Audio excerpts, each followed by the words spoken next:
Le 10 mars 2026, il publia une vidéo tournée à Hawaï, où on le voyait entraîner son fils Matt Pacific, qui, à 86 ans, s'entraînait avec un adversaire 2 fois plus jeune que lui. Regardant droit dans la caméra, il déclara avec un sourire « Je ne vieillis pas, je progresse ». Internet s'enflamma. Les fans inondèrent la publication de messages. Pendant un bref instant, Chuck Norris sembla véritablement invincible. 9 jours plus tard, la famille Norris publia un communiqué qui glaça le sang du monde entier.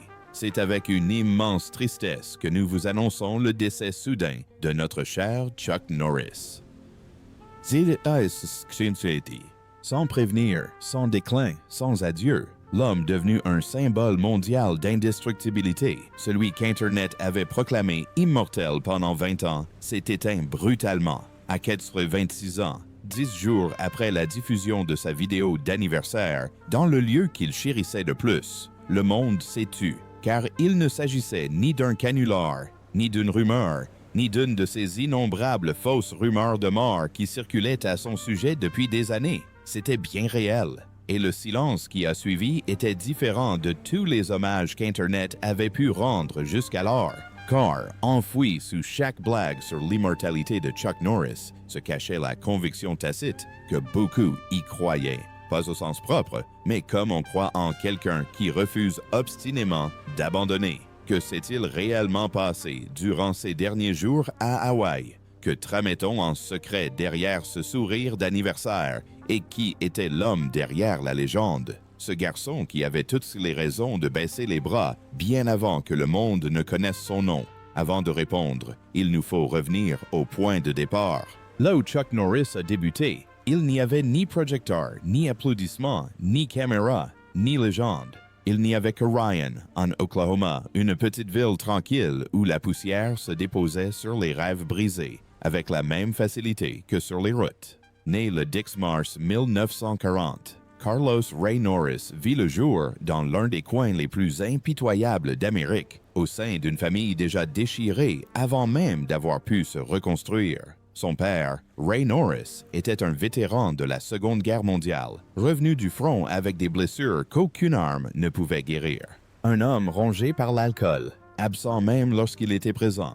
Il apparaissait et disparaissait de la vie familiale comme un vent froid que personne ne pouvait arrêter ni retenir.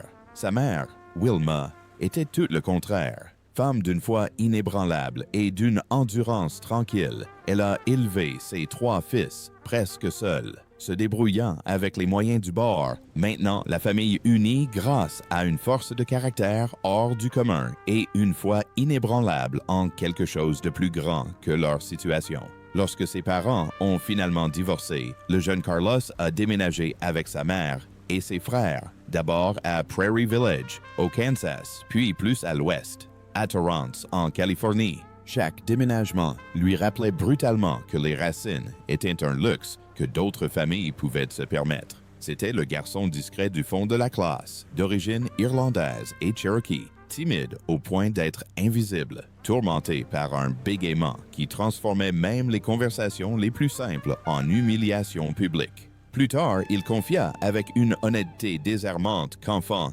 il était terrifié par les conflits, loin de l'image que le monde se ferait de lui, ni bagarreur, ni guerrier, juste un enfant qui rêvait de disparaître. Mais en 1958, à 18 ans, Chuck Norris fit quelque chose qui allait discrètement bouleverser sa vie. Il s'engagea dans l'armée de l'air américaine. Ce n'était pas un acte d'héroïsme à l'époque, mais une façon d'échapper à la pauvreté, à l'errance, à la peur sourde que l'ombre de son père soit son seul avenir. L'armée de l'air l'envoya à la base aérienne d'Osan, en Corée du Sud. Et c'est là, dans la discipline d'une terre étrangère, que Carlos Ray Norris trouva ce qui allait le sauver. Il découvrit les arts martiaux. Il commença le tang presque par hasard, attiré par sa précision, son silence et la façon dont il exigeait une présence totale du corps et de l'esprit. Pour un garçon qui avait passé son enfance à se sentir impuissant, les arts martiaux furent une révélation, non pas une arme, mais un langage qui disait « Tiens-toi droit, sans t'excuser, tu es suffisant. Il s'entraîna avec acharnement. Il obtint sa ceinture noire. Et lorsqu'il rentra sur le sol américain en 1962 et fut démobilisé avec le grade d'aviateur de première classe, il n'était plus le garçon bègue de l'Oklahoma, incapable de tenir une conversation. Il commençait enfin à comprendre qui il était vraiment. De retour en Californie, en attendant une réponse à sa demande d'intégration à la police qui ne lui parvint jamais, il ouvrit un petit studio d'arts martiaux. Il participa à des compétitions. Il perdit ses premiers tournois battus par Joe Louis et Alan Stein, laissant échapper des rounds qu'il était convaincu d'avoir gagnés. Mais il ne baissa pas les bras. Il revint. Il se perfectionna. Il persévéra. En 1967, Chuck Norris remporta le tournoi de karaté en battant 7 adversaires d'affilée, s'emparant ainsi d'un titre qui lui semblait autrefois inaccessible. Le garçon invisible, l'enfant timide et bègue d'un père absent et d'une mère qui priait en silence, était devenu un champion. Il l'ignorait encore, mais les combats les plus difficiles de sa vie étaient encore à venir. Le monde d'Hollywood, au début des années 1970, n'attendait pas Chuck Norris. Il ne cherchait pas un artiste martial discret de l'Oklahoma, sans formation d'acteur, sans agent et sans relation. Mais le monde d'Hollywood n'avait pas encore rencontré Bruce Lee. C'est dans son studio d'arts martiaux que Chuck croisa pour la première fois le chemin de celui qui allait bouleverser son destin. Bruce Lee avait entendu parler de ce combattant exceptionnellement doué qui entraînait des célébrités à Los Angeles et il était venu le constater par lui-même. Ce qui avait commencé comme une rencontre professionnelle se transforma en quelque chose de plus profond. Une véritable amitié fondée sur le respect mutuel, une passion partagée et ce lien unique qui ne se tisse qu'entre deux personnes qui incarnent la discipline viscéralement. Ils s'entraînaient ensemble, ils se motivaient mutuellement. Et en 1972, Bruce Lee offrit à Chuck un rôle qui le propulserait sur le devant de la scène internationale. Dans La Fureur du Dragon, Chuck Norris incarnait Colt, l'adversaire le plus redoutable de Bruce Lee, l'homme que les spectateurs ont vu affronter la légende dans ce qui reste l'une des scènes de combat les plus emblématiques de l'histoire du cinéma, la scène du Colisée. Deux guerriers, un silence absolu avant la tempête. Chuck n'était pas encore une star, mais après ce film, le monde entier connaissait son visage. L'amitié avec Bruce Lee, cependant, fut brutalement interrompue. En 1973, Lee décéda subitement à seulement 32 ans. Chuck porta ce deuil avec une discrétion dont il parlait rarement en public. Des années plus tard, il déclara simplement que Bruce était l'un des êtres humains les plus remarquables qu'il ait jamais connus, que le monde avait perdu quelque chose d'irremplaçable et qu'il n'avait jamais oublié ce que cela représentait pour lui de recevoir une telle confiance de la part de quelqu'un qui ne lui devait rien. Le chagrin, comme souvent, le poussa vers l'avant plutôt que vers le recul. Encouragé par son ami proche, Steve McQueen, qui avait perçu chez Chuck un potentiel que Chuck lui-même apprenait encore à voir, il se consacra sérieusement au métier d'acteur. Ses premiers rôles furent difficiles, petit budget, dialogues rares, critiques le jugeant rigide, limité, un simple boxeur se prenant pour un acteur. Mais le public, lui, raconta une toute autre histoire. Breaker. En 1977, Good Guys Wear Black. En 1978, The Octagon. En 1980, film après film, Chuck Norris se constitua un public fidèle d'Américains qui voyaient en lui quelque chose que la machine hollywoodienne, si bien rodée, offrait rarement. Un homme qui paraissait et se déplaçait comme quelqu'un qui avait réellement été mis à l'épreuve. Sans prétention, sans jeu, juste une présence. Au milieu des années 1980, il était l'une des stars de films d'action les plus rentables au monde. Portée disparue, Code du silence, Delta Force. Ces films n'étaient pas conventionnels. Ils étaient résolument américains, résolument musclés, et le public les dévorait avec un appétit qui surprit même les studios. Ils n'avaient pas le charisme de Sylvester Stallone, ni le côté spectaculaire d'Arnold Schwarzenegger. Il était plus discret et, à bien des égards, plus troublant. il paraissait réel. Mais c'est la télévision qui a transformé Chuck Norris, acteur populaire, en une véritable institution culturelle. La série Walker, le Texas Ranger, a été diffusée pour la première fois en 1993 et a duré 8 saisons, jusqu'en 2001. Semaine après semaine, Cordell Walker sillonnait le Texas, rendant justice à coups de poing, avec foi et un code moral aussi droit qu'une route traversant une plaine. La série n'a pas été saluée par la critique, mais elle a été suivie avec ferveur et fidélité par des millions d'Américains qui voyaient en Walker l'homme qu'ils voulaient croire encore existant. Honnête, intransigeante, profondément enraciné. En 2010, l'État du Texas l'a officialisé. Chuck Norris a prêté serment comme véritable Texas Ranger.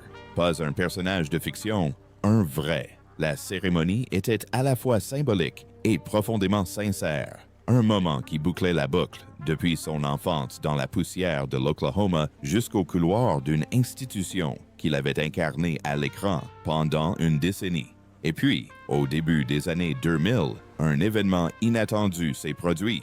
Internet a découvert Chuck Norris et l'a transformé en une figure mythique, un mythe qu'aucun scénariste n'aurait pu inventer. Chuck Norris ne fait pas de pompe, il soulève la terre. Les faits étaient absurdes, ils étaient innombrables et ils constituaient, à leur manière étrange, un hommage. La reconnaissance mondiale que cet homme était devenu plus grand que tous les rôles qu'il avait jamais incarnés. Il en riait, il les embrassait et ce faisant, il révélait une facette que l'image du dur à cuire avait toujours occultée. Un homme d'une chaleur authentique et d'une rare assurance qui ne se prenait pas trop au sérieux. La légende était déjà bien établie, mais en dessous, le poids des années commençait à peser lourd. Le monde a vu ses coups de pied retourner. Il a vu sa mâchoire impassible, son regard fixe, l'homme qui ne bronchait jamais. Ce que le monde voyait rarement, c'était la détresse silencieuse qui s'accumulait derrière cette carapace. Épreuve après épreuve, année après année, dans l'intimité où les légendes ne sont encore que des êtres humains. Chuck Norris aimait Diane K. Holchek depuis l'âge de 16 ans. Ils se sont rencontrés au lycée North High School de Torrance, en Californie. Un garçon timide originaire de l'Oklahoma et une jeune fille qui, d'une manière ou d'une autre, perçait son silence. Ils se sont mariés en 1958. À peine adulte, et pendant 30 ans, elle a été à ses côtés à chaque étape de leur ascension. La pauvreté des premières années, sa passion pour les arts martiaux, les refus d'Hollywood, la lente et improbable ascension vers la gloire. Mais leur mariage portait une blessure qui ne s'est jamais complètement refermée. Durant ses années de service militaire, Chuck avait été infidèle, ayant eu une fille, Dana, avec une autre femme alors qu'il était encore marié à Diane. Il n'en parla pas publiquement pendant des décennies. Lorsqu'il le fit enfin dans ses mémoires de 2024, ce fut avec la franchise brutale d'un homme qui avait décidé que la vérité, aussi laide fût-elle, méritait d'être affrontée. Dana le retrouva finalement en 1991 et il l'accueillit dans ses bras. Mais son premier mariage était depuis longtemps irrémédiablement brisé. Ils se séparèrent en 1988 et divorcèrent en 1989. 30 années de vie commune, effacées dans l'oubli. Ce qui distinguait Chuck Norris de beaucoup d'hommes dans sa situation, c'est ce qui se passa après le divorce. Au lieu de disparaître de la vie de Diane, il a entretenu avec elle une amitié profonde et sincère. Dans une publication sur les réseaux sociaux fin 2025, il la décrivait comme une personne incroyable, aimable, intelligente, qui croquait la vie à pleines dents. La femme qui avait cru en lui avant même que le monde n'y croie n'avait jamais cessé d'être importante à ses yeux. En décembre 2025, Diane Holchek s'est éteinte chez elle, au Texas, à l'âge de 84 ans, après une longue et paisible lutte contre la démence. Son fils, Mike, a simplement déclaré « Nous sommes reconnaissants qu'elle ne souffre plus. » Oh, aussi, c'était ça. Il écrivit qu'elle avait été une femme d'une foi inébranlable, un phare dans la nuit, et que son amour avait toujours reflété quelque chose de plus grand qu'elle-même. Elle avait survécu à presque tous ceux qui l'avaient connue. Mais elle ne put survivre au chagrin que son décès laissa derrière elle. Entre ces deux pertes, cependant, la blessure la plus profonde de la vie privée de Chuck Norris remontait à des années auparavant et elle n'avait rien à voir avec la mort. En 2012, sa seconde épouse, Gina, subit une série d'IRM. Ce qui suivit bouleversa leur vie d'une manière qu'aucun d'eux n'avait imaginée. Gina commença à souffrir de violents tremblements, d'engourdissements, d'une sensation de brûlure intense dans tout le corps, d'une détérioration cognitive, de lésions rénales et d'une douleur si lancinante qu'elle résistait à tous les traitements conventionnels. Le coupable, selon Chuck, était le gadolinium, un produit de contraste injecté lors des IRM qui, d'après leur plainte, s'était déposé dans ses tissus, ses os et ses organes et avait commencé à détruire sa santé de façon systématique. Chuck Norris, l'homme qui avait affronté tous les méchants du cinéma sans ciller, se tenait dans un couloir d'hôpital et regardait sa femme disparaître sous ses yeux. « Il ne se passe rien », avait-il dit à l'époque, la voix brisée par une émotion qu'aucun scénario ne lui avait jamais imposée. « Elle est en train de mourir sous mes yeux. » Il s'est battu comme il pouvait, avec toutes ses forces. Ils ont cherché des traitements à travers les États-Unis et ont finalement voyagé jusqu'en Chine pour des thérapies alternatives, notamment la thérapie par chat et les cellules souches. Le coût total a avoisiné les 2 millions de dollars. En 2000, il avait toujours incarné des hommes qui ne reculaient jamais, mais peu savaient que le combat le plus important de sa vie ne s'était pas déroulé sur un plateau de tournage, mais dans l'agonie silencieuse d'une chambre d'hôpital, main dans la main, avec une femme qui comptait sur lui pour être celui qu'il avait toujours prétendu être. Gina a survécu. Elle s'est rétablie, mais ces années ont gravé à jamais en Chuck Norris une humilité, une tendresse, une conscience aiguë de la fragilité de tout ce qui compte. Il aurait besoin de cette conscience dans les mois à venir. En 2026, Chuck Norris avait déjà enfoui plus de chagrin que la plupart des hommes n'emportent en une vie. Sa mère était décédée. Sa première femme était décédée. La femme qu'il avait si désespérément tenté de sauver du lent poison du gadolinium avait survécu, mais les années de ce combat l'avaient aussi marqué. Dans les rides de son visage, dans la lenteur de ses mouvements, dans la façon dont ses proches remarquaient qu'il avait cessé de faire comme si le temps n'existait pas. Il avait 85 ans lorsque Diane est décédée en décembre 2025. Il a publié la photo, écrit l'hommage, puis a fait ce que Chuck Norris avait toujours fait face aux épreuves les plus difficiles. Il a continué d'avancer. Il s'est envolé pour Hawaï. L'île de Kauai était devenue pour lui un véritable havre de paix ces dernières années, un lieu où la lumière du Pacifique se reflétait différemment, où le rythme de la vie ne lui imposait rien, où il pouvait s'entraîner sur la plage au petit matin sans le poids de la légende. Il avait toujours considéré la discipline corporelle comme un acte de foi. Le mouvement était une prière, la sueur, un acte de dévotion. Tant qu'il pouvait s'entraîner, une part essentielle de son être demeurait intacte. Le 10 mars 2026, Chuck Norris a fêté ses 26 ans.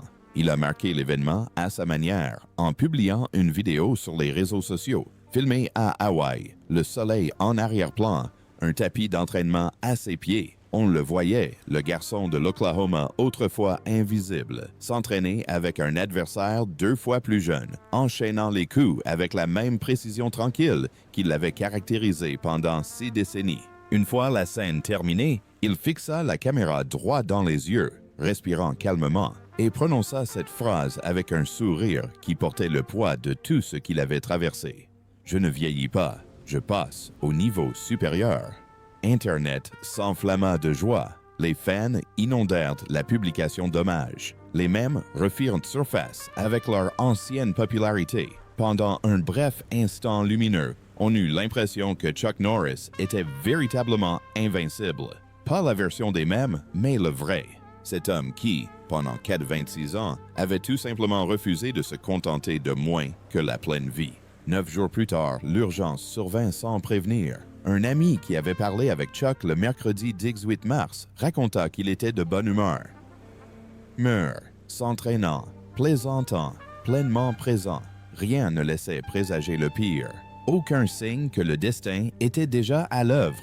Ce même jour, où aux premières heures du jeudi 19, une urgence médicale survint sur l'île de Kauai, le conduisant à l'hôpital si soudainement que ses proches furent pris au dépourvu. La famille n'a divulgué aucun détail sur la nature de l'urgence. Ce qu'elle a révélé dans les heures qui ont suivi a bouleversé le monde. Le matin du 20 mars 2026, la famille Norris a publié un message sur Instagram. C'est avec une immense tristesse que nous vous annonçons le décès soudain de notre cher Chuck Norris, survenu hier matin. Nous souhaitons préserver l'intimité de notre famille, mais sachez qu'il était entouré des siens et qu'il reposait en paix. Il avait 86 ans. Il s'entraînait encore 10 jours auparavant. Il avait publié une vidéo d'anniversaire pleine de vie, de rire et de cette joie indomptable que seul celui qui a véritablement affronté l'adversité peut manifester. Et puis, avec une rapidité presque sans pareille dans sa vie, il nous a quittés. Le communiqué se poursuivait et dans sa simplicité, il disait tout au monde. Il était un artiste martial, un acteur et un symbole de force. Pour nous, il était un époux dévoué, un père et un grand-père aimant, un frère exceptionnel et le cœur de notre famille. Il a vécu sa vie avec foi, détermination et un engagement indéfectible envers ceux qu'il aimait. Foi, détermination, engagement, 3 mots. Les 3 piliers même sur lesquels ce garçon de Ryan, en Oklahoma, avait bâti toute son existence. Non pas dans les salles de réunion ou sur les tapis rouges, mais sur les bases militaires coréennes, dans de petits studios d'arts martiaux où flottaient la sueur et l'ambition, dans des chambres d'hôpital où il tenait la main de sa femme et refusait de la lâcher, dans le calme des matins hawaïens, où un vieil homme continuait de frapper le ciel du poing car s'arrêter signifiait capituler. Chuck Norris, lui, ne capitula pas. Le monde qui, pendant 20 ans, avait plaisanté sur l'immortalité de Chuck Norris se tut soudain car il ne s'agissait pas d'une plaisanterie. C'était un homme et cet homme n'était plus. Dans les jours qui suivirent sa mort, les hommages affluèrent du monde entier. Des présidents et leurs enfants, des soldats, qui avaient regardé Walker, Texas Ranger, sur leur petit téléviseur dans des casernes loin de chez eux. Des enfants qui avaient grandi en croyant, au fond d'eux-mêmes, que Chuck Norris n'était pas du genre à mourir. Des artistes de Marshall qui s'étaient entraînés grâce à lui. Des vétérans qui s'étaient sentis reconnus grâce à lui. Des gens ordinaires qui avaient simplement eu besoin, à un moment de leur vie, de croire qu'un homme discret, venu de nulle part, pouvait devenir extraordinaire. Internet, ce même Internet qui avait fait de lui une figure mythique d'invincibilité, a interrompu ses plaisanteries et a exprimé une douleur sincère et profonde. Parce que les mêmes avaient toujours puisé leur inspiration dans la réalité et n'avaient jamais vraiment concerné un personnage de fiction.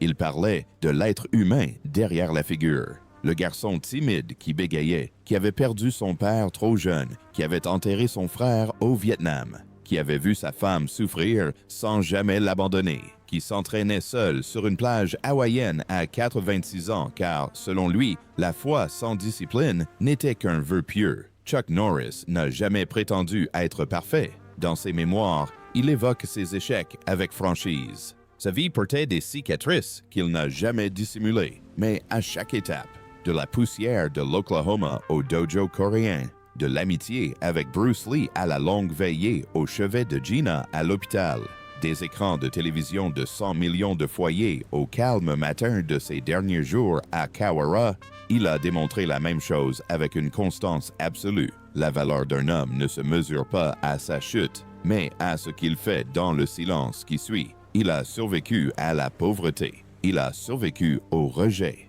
Il a survécu à un chagrin qui aurait anéanti des hommes moins forts. Et finalement, il n'est pas mort dans les ténèbres ni vaincu. Il est décédé entouré de sa famille, en paix, sur une île baignée par la lumière du Pacifique. 10 jours après avoir publié une vidéo pour son anniversaire où il était encore en mouvement, toujours combatif, pleinement vivant. Carlos Ray Norris, né le 10 mars 1940 à Ryan, Oklahoma, est décédé le 19 mars 2026 à Kauai, Hawaï, âgé de 86 ans. Il était artiste martial, acteur, vétéran, époux, père, grand-père et croyant.